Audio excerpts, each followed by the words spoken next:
নমস্কার। আজ কবিগুরু রবীন্দ্রনাথ ঠাকুরের জন্মদিন। তাকে শ্রদ্ধা জানিয়ে তার একটি কবিতা পাঠ করছি।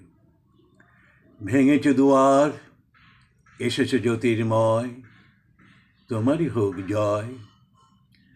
তিমির বিদার উদার অভ্যুদয়, তোমারই হোক জয়।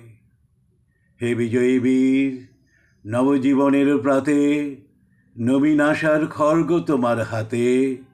জীর্ণ আবেশ কাটু সুকঠোর ঘাতে, বন্ধন হোক ক্ষয়, তোমারই হোক জয়। এসো দুঃসহ, এসে এসো নির্দয়, তোমারই হোক জয়। এসো নির্মল, এসে এসো নির্ভয়, তোমারই হোক জয়। প্রভাত সূর্য এসেছ রুদ্র সাজে, দুঃখের পথে তোমার তুর্য বাজে। অরুণ বন্যে জ্বালাও চিত্ত মাঝে, মৃত্যুর হোক লয়, তোমারই হোক জয়। নমস্কার।